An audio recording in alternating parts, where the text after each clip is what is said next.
Hello! అందరికీ నమస్కారం. అంబటి రాంబాబు గారి ఒక ఇన్సిడెంట్ అండి. ఈ రాష్ట్రంలో పరిపాలన ఎలా ఉంది?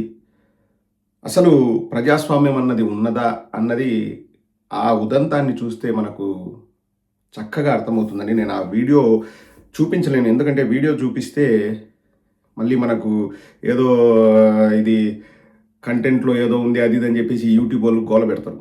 అందరూ చూపిస్తారు. నాకు అర్థం కాదు. నేను చూపిస్తేనే నాకేదో ఇది మంచి వీడియో కాదు అది ఇది అని చెప్పేసి ఫీడ్‌బ్యాక్ వస్తది. అంటే ఏది కూడా అందులో భయపెట్టే విధంగా లేకపోతే ప్రజలు ఇబ్బంది పడే విధంగా ఉండకూడదు అన్నది యూట్యూబ్ వాళ్ళ అభిమతం. సో, అంబటి రాంబాబు గారు స్వయంగా వారు ఎక్స్‌లో ఏం పోస్ట్ చేశారంటే, తెలుగుదేశం వారు పగలగొట్టిన నా కారును పోలీసులు సీజ్ చేసి 50 రోజులు అట్టిపెట్టుకొని కోర్టు ఆదేశంతో నిన్ననే విడుదల చేశారు. కానీ పగలగొట్టిన వారిని మాత్రం ఒక్క రోజు కూడా స్టేషన్‌లో పెట్టలేదు. ఇది బాబు లోకేష్ పాలన. సో, కారు అద్దాలు ధ్వంసమయ్యాయి. నుజ్జు నుజ్జు అయింది. లోపలంతా చిందరవందరగా ఉంది. ఆ కారు రిపేర్ చేయాలంటే నాకు తెలిసి లక్షల్లోనే ఖర్చవుతుందండి. మొత్తం కారును తుక్కు తుక్కు చేశారు. Front mirror, back mirror, windshield like అన్నీ అండి. కారు అది చాలా రిపేర్ చేస్తే తప్ప అది మళ్ళీ దాన్ని వాడుకోలేం. 50 రోజులు సీజ్ చేశారంటండి కార్‌ని పోలీస్ వాళ్ళు. నిన్ననే కోర్టు ఆదేశంతో రిలీజ్ చేశారంట. కానీ పగులగొట్టిన వారికి ఒక రోజు కూడా జైలు శిక్ష లేదంటండి. నేను నిన్న మీకు చెప్పింది ఇదే అండి. మనం చాలా జాగ్రత్తగా ఉండాలి. వైఎస్ఆర్ కాంగ్రెస్ పార్టీ వాళ్ళను ఎలా టార్గెట్ చేయాలని చెప్పేసి వీళ్ళు చూస్తున్నారు. పట్టాభి వచ్చి మాట్లాడినా, ఇంకొక మహిళ వచ్చి మాట్లాడినా, ఇంకొకరు వచ్చి రెచ్చగొట్టే విధంగా మాట్లాడినా సంయమనం పాటించాలి. అది చాలా చాలా ముఖ్యం. మనకు రాంబాబు గారి ఇన్సిడెంట్ ఒక చక్కటి ఉదాహరణ అండి. అసలు రాంబాబు గారు ఎక్కడ కూడా కవ్వింపు చర్యలకు పాల్పడలేదు.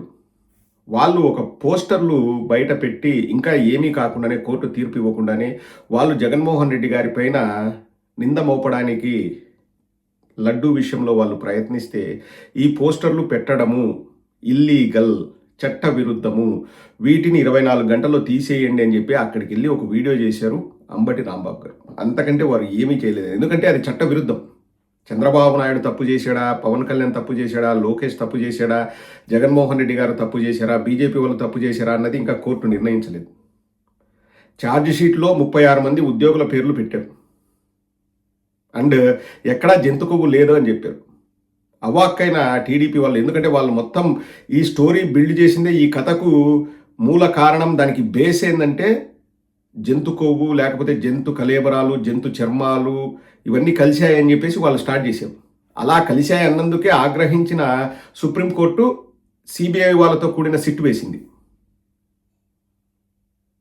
సో, అక్కడ జంతు కొవ్వు లేదు అని చెప్పే లోపల అవాక్కైన టీడీపీ వాళ్ళు ఎలాగైనా సరే ఇప్పుడు మనం చెప్పింది అబద్ధమని ప్రజలకు తెలిసిపోయింది. ఆల్రెడీ తెలిసిపోయింది. కవర్ డ్రైవ్లు ఆడుకుందామని చెప్పి పోస్టర్లు వేశారు. అంబటి రాంబాబు గారు ఏం చెప్పారు? అంబటి రాంబాబు గారు ఒక లాయర్ కూడా. ఇది చట్ట విరుద్ధం, ఇక్కడ పోస్టర్లు పెట్టకూడదు, 24 గంటలు సమయం ఇస్తున్నాను, మీరు పోస్టర్లు తీసేయండి అన్నారు. ఎక్కడ వారు చించలేదు. కానీ మమ్మల్ని పోస్టర్లు తీసేయమంటావా? మేము అధికారంలో ఉన్నాం, మా మీద నీకు అంత జులుమా అని చెప్పేసి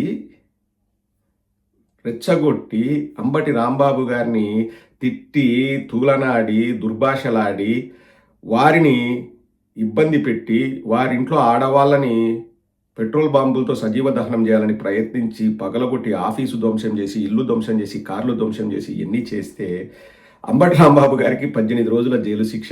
ఆ పక్క వాళ్ళపైన అసలు ఏ మాత్రం యాక్షన్ కూడా లేదండి. ఇంతకంటే చక్కటి ఉదంతం ఉంటుందా?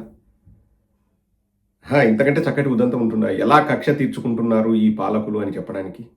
ఇది మాత్రమే నిజంగా. అసలు అక్కడ పోస్టర్ లేకపోతే అంబటి రాంబాబు గారు పోస్టర్ తీసేమని చెప్పే అవకాశమే లేదు. పోస్టర్ పెట్టకూడదండి, ఇట్స్ ఇల్లీగల్. లాయర్ రజనీ గారు కూడా చెప్పారు అది అసలు ఇల్లీగల్, అక్కడ పోస్టర్ పెట్టకూడదు. మళ్ళీ పోస్టర్ పెట్టి ఆ పోస్టర్కి పోలీసు వాళ్ళని కాపలా పెట్టారండి ఈ ప్రభుత్వం వాళ్ళు. అండ్ గుండాలు కర్రలు పట్టుకొని అక్కడ రెడీగా ఉన్నారు. కర్రలు, గొడ్డళ్ళు అవి పట్టుకొని, రాడ్లు పట్టుకొని పోలీసు వాళ్ళు వాళ్ళకు ప్రొటెక్షన్ ఇస్తున్నారు.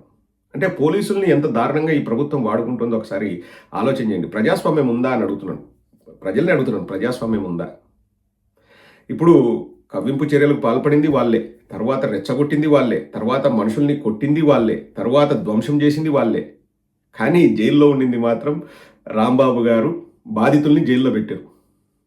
ఈ ఈ కైండ్ ఆఫ్ చట్టాలు నాకు తెలిసి ప్రపంచంలో ఎక్కడ ఉండవండి. మన ఎర్ర బుక్ రాజ్యాంగంలో మాత్రమే కనిపిస్తుంది ఈ కైండ్ ఆఫ్ చట్టాలు. ధ్వంసం చేసిన వాళ్ళపైన ఒక్క కేసు ఉండదా అండి? ఏం బాధపడాల్సిన అవసరం లేదు. అందరి ఫేసులు రిజిస్టర్ అయినాయి. అందరి పేర్లు అందరికీ తెలుసు. ఈ ప్రభుత్వ హయాంలో వాళ్ళపైన చర్యలు తీసుకోకపోతే మా ప్రభుత్వం వచ్చినప్పుడు ఖచ్చితంగా బరాబర్ చర్యలుంటాయి. బరాబర్ చర్యలుంటాయి.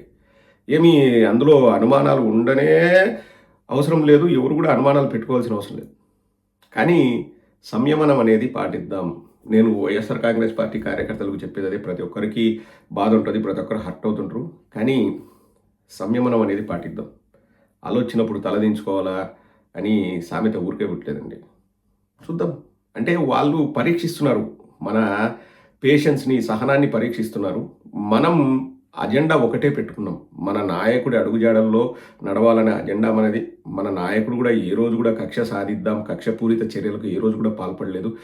ఒక్క సామాన్య టీడీపీ కార్యకర్తపై గానీ, జనసేన కార్యకర్తపై గానీ చెయ్యి లేపిన ఉదంతమే లేదండి గత 5 ఏళ్లలో. కానీ వీళ్ళు అయిన దానికి, కాని దానికి ఇబ్బడి ముబ్బడిగా అండి. ఒకరి మీద ఒక కేసు కాదు. ఒకరి మీద 20 కేసులు, 30 కేసులు, 40 కేసులు. రాంబాబు గారి పైన 53 కేసులు.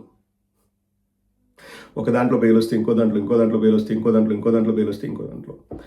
మనం జగన్మోహన్ రెడ్డి గారి అడుగుజాడల్లో నడుస్తున్నాం. ప్రజా శ్రేయస్సు కోరి మనం ప్రజలకు ఏదైనా ఇబ్బంది కలిగితే వాటిపైన మాట్లాడుతున్నాం. ఆ పంథాలోనే మనం వెళ్దాం. ప్రజా సమస్యల కోసం, వాటి పరిష్కారం కోసం మనం ఎప్పుడూ ముందుంటాము. ఆ విషయంలో రాజీ పడే ప్రసక్తే ఉండదు. వాళ్ళు ఎంత మనల్ని తొక్కిపెట్టాలని చూసినా అంతకు 10 ఇంతలు ఎక్కువ మనం మన గళాన్ని వినిపిస్తాం. దాంట్లో ఎటువంటి అనుమానం లేవు. బట్ వ్యక్తిగత దూషణలకు దిగి వాళ్ళు రెచ్చగొట్టే ప్రయత్నాలు చేస్తే సంయమనం పాటించండి. నాకొక పెద్దాయన ఒక మెసేజ్ పెట్టాడు. శ్రీకృష్ణుడు శిశుపాలుడికి కూడా సమయం ఇచ్చాడు. నువ్వు పెట్టిన వీడియో చాలా అభినందనీయం ప్రదీప్. ఎక్కడ బూతులు మాట్లాడుకోకుండా మన సమయం కోసం వేచి చూద్దాం, సంయమనం పాటిద్దామని నువ్వు చెప్పడం చాలా మంచి మాటలు. నీకు ధన్యవాదాలు అని చెప్పేసి ఒక చాలా పెద్ద ఆయన నాకు మెసేజ్ పెట్టాడు. నేను థ్యాంక్ యూ అన్న అని చెప్పి రిప్లై పెట్టాను. శిశుపాలుడికి కూడా శ్రీకృష్ణుడు సమయం ఇచ్చినాడు. పాపాలు పండుతాయి. అంతవరకు వేచి చూద్దాం. ఆ సమయం ఖచ్చితంగా 100కి 1000% వస్తుంది. ఎందుకంటే ప్రజల మీద మనకు నమ్మకం ఉంది.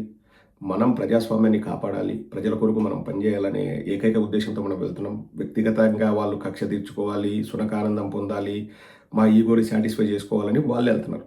చూద్దాం. అంతిమంగా ప్రజాక్షేత్రంలో ఎవరు విజయం సాధిస్తారన్నది ప్రజలే నిర్ణయిస్తారు. అంతవరకు మనం చేయాల్సిన పని మీద దృష్టి పెట్టి మనం చేయాల్సిన వాటి గురించి మనం చేద్దాం. వాటి గురించి మనం పాటుపడదాం. ప్రజల కోసం పనిచేద్దాం. Thank you.